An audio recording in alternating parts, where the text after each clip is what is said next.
صحابہ کا گدا ہوں اور اہل بیت کا خادم، یہ سب ہے آپ ہی کی تو عنایت یا رسول اللہ۔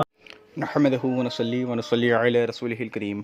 السلام علیکم ورحمۃ اللہ وبرکاتہ۔ سامعین حضرات، آج کل اہل سنت و جماعت اور فرقہ باطلہ میں بہت سارے مناظرے چھڑ چکے ہیں جو کہ عوام میں بہت زیادہ زور پکڑتے جا رہے ہیں۔ اسی چیز کو دیکھتے ہوئے یہ ویڈیو جو ہم آپ کے سامنے لا رہے ہیں، اس کے اندر ہم ایسے ہی ایک مناظرے کی بات کریں گے اور یہ دیکھیں گے کہ جو یہ بات ہے وہ اصل میں بحث و مباحثے کے لائق ہے بھی کہ نہیں ہے، اور اس کے اندر اتنا جو زور پکڑا جا رہا ہے مناظروں کا وہ ہونا چاہیے کہ نہیں ہونا چاہیے۔ تو یہ جو ٹاپک ہے وہ ہے یوم فاروق اعظم رضی اللہ تعالی عنہ، یعنی کہ حضرت عمر فاروق رضی اللہ تعالی عنہ کے شہادت کے دن کی بات۔ اب اس بات کو دھیان میں رکھتے ہوئے میں آپ کے سامنے 4 طریقے سے اس موضوع کو ڈسکس کروں گا اور اس کی جو باریکی ہے اس تک آپ کے پاس پہنچانے کی کوشش کروں گا، اور یہ دیکھنا ضروری ہے کہ اس کے اندر واقعی ہمیں مناظروں کی ضرورت ہے کہ نہیں۔ تو سب سے پہلی بات تو یہ ہے کہ جب شہادت عمر فاروق رضی اللہ تعالیٰ عنہ کی بات آتی ہے تو اس کے اندر ہمیں یہ دیکھنا ہوگا کہ آپ پر جو وار ہوا، جو آپ کو زخم لگا، وہ کس دن ہوا۔ یہ ہمارا پہلا موضوع ہوگا۔ دوسرا موضوع جو ہوگا وہ یہ ہوگا کہ زخم لگنے کے کتنے دن بعد تک آپ زندہ رہے، اور تیسرا موضوع یہ ہوگا پھر آپ کی تدفین کتنے دن میں ہوئی، مطلب کون سی تاریخ میں آپ کی تدفین ہوئی، اور چوتھا آخری موضوع یہ ہوگا کہ جب آپ کی وفات ہو گئی اور جب تدفین ہو چکی تو کون سا وقت تھا جب حضرت عثمان غنی رضی اللہ تعالیٰ عنہ کی بیعت شریف کری گئی۔ اس معاملے کو لیتے ہوئے میں سب سے پہلے ٹاپک پہ بات کرتا ہوں کہ آپ کو جو زخم لگا اس میں کیا تاریخ آتی ہے اور کیا معتبر روایات ہیں۔ تو سب سے پہلی جو معتبر روایت ہے وہ یہ ہے امام بخاری کی۔ امام بخاری نے تاریخ صغیر میں یہ بات لکھی کہ 26 ذی الحجہ کو زخم لگا، یعنی کہ جب 26 ذی الحجہ تھی تب آپ پر وار ہوا اور آپ اس دن زخمی ہوئے۔ اسی چیز کو امام ابن عبد البر نے الاستیاب میں بھی لکھا ہے، ٹھیک ہے۔ اس کے بعد امام محمد ابن سعد طبقات ابن سعد میں جلد و صفحہ نمبر 195 پہ لکھتے ہیں کہ 26 ذی الحجہ کو زخم لگا اور 1 محرم کو تدفین ہوئی۔ تو زخم کی بات میں نے آپ کو یہ بات روایت دے دی، دو جو قول ہیں وہ میں نے دے دی ہے کہ 2 جگہ سے ثابت ہو گیا کہ جب 26 ذی الحجہ جو ہے اس دن آپ کا وار ہوا اور آپ کو زخم لگا، اور حوالے بہت سارے دینے کو ہیں پر میں دینا نہیں چاہتا، زیادہ بڑی آڈیو یا ویڈیو نہیں بنانا چاہتا، بس چھوٹی سی بات میں بات ختم کر دوں گا کہ ہاں اس پہ اجماع ہے کہ 26 ذی الحجہ کو آپ کو زخم لگا۔ 2 حوالے میں نے آپ کو دے دیے، 2 نہیں بلکہ 3 دیے۔ اس کے بعد اب یہ دیکھنا ہے میں دوسرا موضوع جو ہے وہ یہ ہے کہ آپ زخم لگنے کے کتنے دن تک زندہ رہے اس زخم کے ساتھ۔ تو تاریخ خلیفہ ابن خیاد میں، جو کہ امام بخاری کے استاد ہیں، ان کی کتاب ہے، اس کے اندر وہ لکھتے ہیں کہ زخم کے 3 دن تک جو ہے آپ زندہ رہے پھر وصال ہوا۔ اور اسی کے ساتھ ساتھ امام ابو العرب جو ہیں المتوفی 333 ہجری، وہ بھی یہ کہتے ہیں کہ زخم لگنے کے 3 دن تک آپ زندہ رہے۔ اسی بات کو امام ابو نعیم اصفہانی جو المتوفی 430 ہجری ہیں، انہوں نے بھی معرفت الصحابہ میں یہ بات نقل کری کہ زخم لگنے کے 3 دن تک آپ زندہ رہے۔ تو ان حوالوں سے بھی میرا دوسرا موضوع کمپلیٹ ہو جاتا ہے کہ زخم لگنے کے 3 دن بعد تک آپ زندہ رہے۔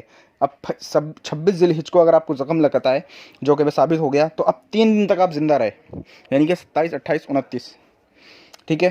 اس کے بعد جب آپ پورے 3 دن تک زندہ رہے، اب اس میں راتیں شامل کریں تو 4 راتیں ہو گئی۔ تو اس کے بعد ہمارا تیسرا موضوع یہ ہے کہ پھر آپ کی تدفین کب ہوئی۔ جب تدفین کی بات کرتے ہیں تو اس کے اندر سب سے پہلا حوالہ ہے تاریخ مدینہ المنورہ میں، یہ بات موجود ہے کہ 1 محرم الحرام کو آپ کی تدفین ہوئی۔ تاریخ طبری میں 1 محرم الحرام کو تدفین ہوئی لکھا ہے۔ اس کے ساتھ ساتھ امام ابن جوزی نے صفات الصفا اور اپنی ایک اور کتاب، اس کے اندر بھی 1 محرم الحرام کو ہی آپ کی تدفین لکھی ہے۔ اس کے بعد امام ابن اسیر نے اپنی کتاب اسود الغابہ میں ایک محرم کو آپ کی تدفین لکھی. اسی کو امام واقدی نے بھی لکھا, اسی کو ابن کثیر نے البدایہ والنہایہ میں لکھا.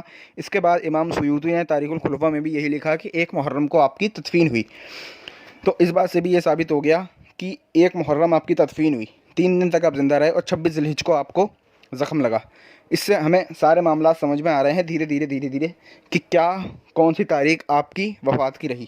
اب بات کرتے ہیں وفات کی, کہ آپ کی وفات کس دن ہوئی. اس کے اندر کہیں سے بھی ثابت نہیں ہو رہا وفات ہوئی. ہاں کچھ جو روایتیں ہیں اس کے اندر یہ ڈسکشن موجود ہے کہ اس دن آپ کی وفات ہوئی, لیکن میں اس میں نہیں جاتا. میں آپ کو صرف جو ان حوالے ہیں معتبر حوالے ان سے ہی نکال کے آپ کو بتاتا ہوں کہ حضور نے ایک جگہ حدیث شریف یہ موجود ہے کہ نبی علیہ الصلوۃ والسلام نے فرمایا تھا کہ جنازہ جلدی پڑھو, اور ایسا کوئی بھی جواز نہیں ملتا کسی بھی کتاب میں یہ جواز نہیں ملتا کہ حضرت عمر فاروق رضی اللہ تعالیٰ عنہ کے جنازے کو دیر تک روکا گیا ہو, یعنی کہ آپ کی وفات ہو گئی اور روکا گیا ہو. نہیں, ہاں یہ ملتا ہے کہ وفات ہوئی تو آپ کو مدفن کر دیا گیا. تو ظاہر سی بات ہے 1 محرم کو ہی آپ کی وفات ہوئی اور 1 محرم کو ہی آپ کو دفن کیا گیا, آپ کی تدفین ہوئی. اور یہ بات اس حدیث کے ہی مطابق ہے, کیونکہ اس کے علاوہ کوئی اور جواز ملتا بھی نہیں کہ نبی نے فرمایا کہ جنازہ جلدی پڑھو. تو اس پہ عمل کیا گیا صحابہ کے دوارا, صحابہ کے ذریعے اس حدیث شریف پہ عمل ہوا, اور اس حدیث شریف پہ عمل ہوا اور زیادہ دیر تک نہیں روکا گیا. اس چیز پہ بھی جواب جو ہے ہمیں ملتا ہے کتابوں سے کہ اس کے علاوہ کوئی اور بات نہیں آئی ہے. اب ہم بات کرتے ہیں چوتھی چیز کی جو کہ آتی ہے, وہ آتی ہے کہ جب یہ بات ہو گئی تو اس کے بعد حضرت عثمان غنی کی بیعت کب ہوئی. ظاہر سی بات ہے کہ بنا زیادہ ٹائم لگائے بیعت روکی نہیں گئی. جس وقت آپ کی تدفین ہوئی اسی وقت معتبر کتاب میں معتبر روایت سے آتا ہے کہ اسی وقت آپ کی جو ہے بیعت ہوئی. حضرت عثمان غنی کی بیعت جب ہی ہوئی جب حضرت عمر فاروق رضی اللہ تعالیٰ عنہ کی تدفین ہو گئی. اس بات کو دھیان میں رکھتے ہوئے ہمیں یہ دھیان رکھنا ہوگا کہ ابن کثیر نے الکامل فی التاریخ میں یہ بات لکھی ہے کہ بیعت عثمان ماہ محرم الحرام میں ہوئی تھی. اسی کے بعد امام ذہبی نے سیر اعلام النبلہ میں یہی لکھا کہ تدفین محرم میں ہوئی حضرت عمر فاروق کی اور فوراً حضرت عثمان غنی رضی اللہ تعالیٰ عنہ کی بیعت ہوئی. اسی بات کو اسود الغابہ میں بھی بیعت عثمان جو ہے محرم الحرام میں ہوئی ہے, یہ بات بتائی گئی ہے. تو یہ بات بھی ثابت ہو گئی کہ بیعت عثمان رضی اللہ تعالیٰ عنہ محرم میں ہوئی ہے اور زیادہ ٹائم بیچ میں نہیں لگا. جس دن تدفین ہوئی اسی دن وہ آپ کی بیعت ہوئی, یعنی کہ تدفین اس دن ہوئی ہے جس دن بیعت ہوئی ہے, یعنی کہ محرم میں. تو محرم میں بھی تدفین ثابت ہو گئی. اب محرم میں تدفین ثابت ہوئی تو حدیث شریف سے ثابت ہوتا ہے, اور کوئی اور دلیل نہیں مل رہی کہ آپ کا جنازہ روکا گیا, تو اس سے ثابت ہوتا ہے کہ محرم میں ہی وفات بھی ہوئی. اسی لیے آپ کو تدفین جو ہے محرم میں ہی ہوئی, 1 محرم الحرام کو. اور پیچھے کی میں نے پوری ڈسکشن آپ کو بتا دی ہے. اب یہ بات سمجھنے کی تھی کہ اس کے اندر بیچ میں کہیں سے بھی غیر معتبر روایت نہیں ہے. جتنی میں نے آپ کو روایتیں بتائی ہیں وہ معتبر بتائی ہیں. ہاں اب میں آپ کو ایک طریقہ بتاتا ہوں, وہ کیا ہے کہ یہ مناظروں کی چیز نہیں ہے. ہمارا جو فرقہ باطلہ سے اختلاف ہے وہ تاریخ کے تعین میں نہیں ہے. ہمیں تاریخ کے تعین سے کوئی مطلب نہیں ہے. جب ہمارا ذکر میلاد شریف ہوتا ہے تو ہم پورا سال اس میلاد شریف کا قائل ہیں, جب چاہے وہ ہو سکتا ہے. جب ذکر شہادت حسین ہو وہ کبھی بھی ہو سکتا ہے. ہمارے لیے ضروری نہیں کہ ہم 10 کو ہی کریں یا ربیع الاول شریف 12 کو کریں. ایسے ہی بہت سے مناظرے دیکھے گئے کہ 8 کو ثابت کیا جاتا ہے ربیع الاول شریف, یا دوسری چیزیں کوئی اور ڈیٹس میں طے کی جاتی ہیں. ہمیں اس سے کوئی پرابلم نہیں ہے. ہمارا صرف ان سے یہ مطالبہ رہتا ہے کہ آپ پھر اس دن منا لیں جس دن آپ کے پاس وہ چیز ثابت ہو. ہمارا مقصد منانے سے ہے, نہ کہ آپ پہ حجت قائم کرنے سے. اسی طریقے سے جو یہ بات آئی ہے, ٹھیک ہے, المیزان میں یا تاریخ ابن خلدون میں یہ سب بات بھی موجود ہے کہ آپ 23 ذی الحجہ کو ہی آپ کی وفات ہوئی ہے.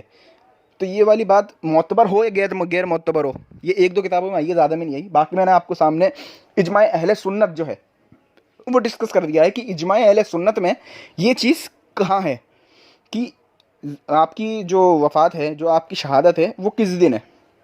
اور یہ بات بھی دھیان رکھیں کہ عرب کے جو رول ہے اس کے حساب سے جب شہادت کی بات ہوتی ہے تو جس دن زخم لگتا ہے اسی دن شہادت کا اطلاق کر دیا جاتا ہے زیادہ تر. تو جتنی بھی کتابیں یہاں پہ شہادت کے لفظ کے ساتھ آئی ہیں وہ اسی بات کو لے کے آئی ہیں کہ اس دن آپ کو زخم لگا تو اس دن کا انہوں نے شہادت لے لیا. ایسے ہی بہت سے صحابہ کرام ہیں جن کی شہادت نہیں ہوئی ہے، بلکہ اس دن آپ کو ان کو زخم لگا تھا، پر تاریخ کی معتبر روایت میں آتا ہے کہ اس دن ان کی شہادت ہوئی، جبکہ اس دن ان کی شہادت نہیں ہوئی ہے، آگے ہوئی ہے شہادت۔ تو یہ بات بھی سمجھ میں آ جاتی ہے کہ اہل عرب میں جو گرامر چلتی ہے اس کے اندر سے یہ بات تھی کہ شہادت کا جو لفظ ہے وہ اسی دن لے لیا جاتا تھا جس دن آپ ان کو زخم لگتا تھا۔ اور یہ بات بھی غور کرنے کی ہے کہ جو میری نصیحت ہے وہ یہ ہے کہ یہ مناظروں کی چیز نہیں ہے۔ جس کو 26 ذی الحجہ میں شہادت کا پتہ لگا کہ ٹھیک ہے 26 ذی الحجہ وہ مانتا ہے، کسی کو 1 محرم الحرام کو پتہ لگتا ہے، اور کوئی ہو سکتا ہے تیسری بھی کوئی رائے لیا جیسے 23 ذی الحجہ، ایسی کوئی اور سی بھی تاریخ آ سکتی ہے۔ ہمیں اس سے کوئی غرض نہیں ہے، ہمیں غرض اس سے ہے کہ اس دن شان فاروق اعظم رضی اللہ تعالیٰ عنہ بیان کی جائے۔ جو رافضیوں کا طریقہ ہے، اب رافضی اس بات میں لڑائی کرتے ہیں، رافضیوں کو اس سے لینا دینا کیا ہے؟ رافضیوں کو تو کوئی لینا دینا ہے ہی نہیں۔ رافضیوں کا طریقہ تو یہ ہے کہ انہوں نے تو گالی بکنی ہے معاذ اللہ۔ تو جو ان کا گالی بکنے کا طریقہ ہے اس سے ہمیں کیا غرض؟ وہ اپنا کام کریں، ہاں ان کا جواب ہم دیں گے، ان کو چھوڑیں گے نہیں کہ وہ تو گالیاں دیتے رہے اور ہم چپ چاپ بیٹھے رہیں گے، نہیں، ان کا جواب دیا جائے گا۔ لیکن جب اہل سنت کی بات آتی ہے یا فرقہ دوسرے باطل جو فرقے ہیں ان کی بات آتی ہے تو ان سے مناظروں کی ضرورت نہیں۔ ان سے اگر یہ ہے وہ کہیں کہ 26 ذی الحجہ کو ہی وفات ہے تو ان سے کہو کہ آپ 26 ذی الحجہ کو حضرت عمر فاروق رضی اللہ تعالیٰ عنہ کی شان بیان کریں، ان کے واقعات بیان کریں، اور ان کے خلیفہ دوم ہونے کی جو خلیفہ راشدین ہونے کی جو فضیلت ہے، شان ہے، اس کو بیان کریں۔ ہمیں آپ سے کوئی غرض نہیں ہے۔ جس کو 1 محرم الحرام ہے وہ 1 محرم الحرام کو یہ کام کرے۔ غرض صرف اس سے ہے کہ جو کام ہے یعنی کہ جو شان ہے وہ بیان کرنی ہے، وہ ڈیٹ کوئی سی بھی ہو، ہم دن تعین کرنا فرض نہیں ہے۔ دن تعین کرنا سہولیت کے لیے ہے، نہ کہ فرض کے لیے۔ ڈیٹ ثابت کر لینے سے کچھ فائدہ نہیں ہے۔ یہ بات تو ہے نا کہ آپ کی شہادت ہوئی، جس دن بھی ہوئی آپ کوئی بھی ڈیٹ لے لیجئے، اس دن آپ حضرت عمر فاروق رضی اللہ تعالیٰ عنہ کی شان بیان کیجیے، بس بات ختم۔ ہمیں آپ سے لڑنا نہیں ہے۔ ہاں میں جانتا ہوں اس معاملے میں بھی اختلاف ہے، لیکن اجماع اہل سنت ہمارے یہاں معتبر ہے۔ جیسے 12 ربیع الاول شریف جو ہے وہ اجماع اہل سنت سے ثابت ہوتی ہے، اسی طریقے سے ہمارے یہاں جو یہ 1 محرم الحرام ہے شہادت عمر فاروق رضی اللہ تعالیٰ عنہ، یہ بھی ایسے ہی ہے، یہ ڈیٹ بھی ایسے ہی آتی ہے۔ یہ ڈیٹ کا تعین صرف اس لیے ہے کہ اس دن شان فاروق اعظم رضی اللہ تعالیٰ عنہ بیان کی جائے، تو لہذا اس سے میں لڑنے کی ضرورت نہیں ہے۔ باقی معتبر حوالوں سے میں نے ثابت کر دیا ہے، اور آگے بھی انشاءاللہ کوئی اور نئی چیز کوئی یہ کہے گا صحیح روایتوں سے ایسا ہے ویسا ہے، تو وہ جو میں نے حوالے دیے ان کی بیسس کے اوپر رکھ کے دیکھیے گا کہ واقعی میں ان کے حوالے ٹھیک ہیں کہ نہیں۔ السلام علیکم ورحمۃ اللہ وبرکاتہ۔